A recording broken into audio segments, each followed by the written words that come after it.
శ్రీ మహాగణాధిపతయ నమః. శ్రీ గురుభ్యో నమః. కాళీ కాలభైరవ స్వరూపాయ సిద్ధేశ్వరాయ నమో నమః.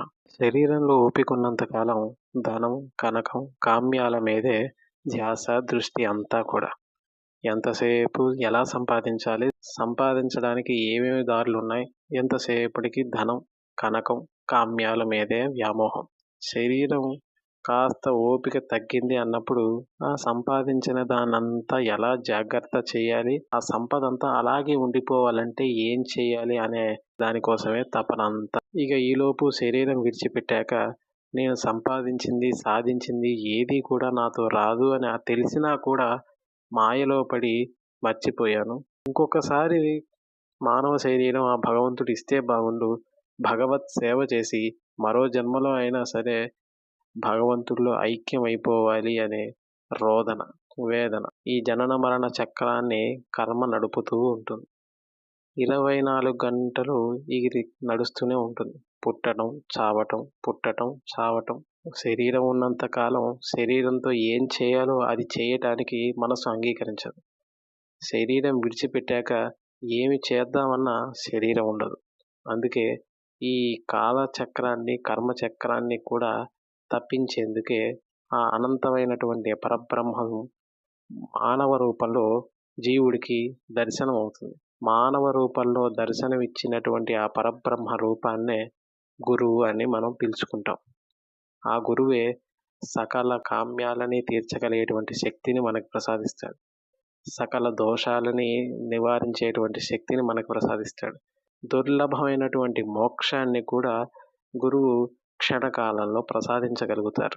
కాబట్టి గురువు ఉన్నవాడు నిజంగా భాగ్యశాలి.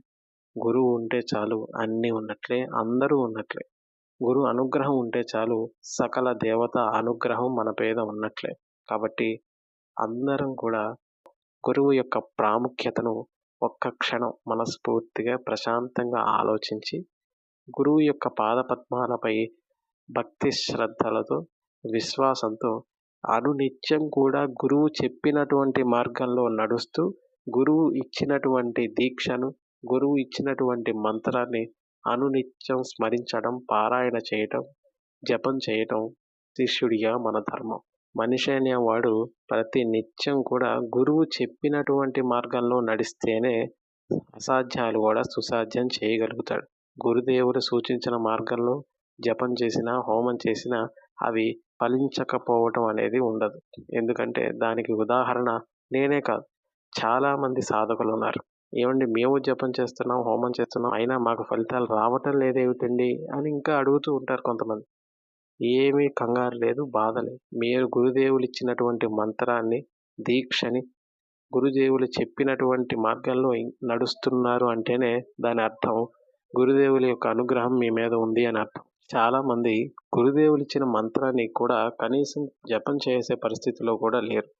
దేనికంటే వాళ్ళ కర్మ అంతలా వాళ్ళని వ్యతిరేకంగా నడుపుతూ ఉంటుంది. గురుదేవులు ఇచ్చినటువంటి మంత్రాన్నైనా జపం చేసేటువంటి అదృష్టం మీకుందంటే మీరు నిజంగా అదృష్టవంతులైన చెప్పుకోవాలి.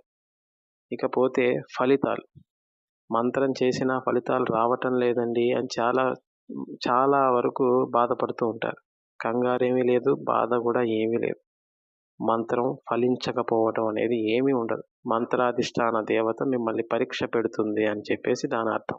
కాబట్టి భక్తి శ్రద్ధలతో, గురుదేవులపై విశ్వాసంతో, గురువు యొక్క మాటనే శాసనంగా భావించి ఎవడైతే శరణాగతి భావనతో సాధన చేస్తాడో వాడికి అసాధ్యాలనేవి కూడా సుసాధ్యాలైపోతాయి. కాబట్టి అందరూ కూడా గురుదేవుణ్ణి మనస్ఫూర్తిగా స్మరించుకొని తమ తమ జీవితాల్లో వెలుగులు నింపుకోవాలని మనస్ఫూర్తిగా కోరుకుంటున్నాను. సిద్ధేశ్వరాయ కాళీ కాలభైరవ స్వరూపాయ నమో నమః.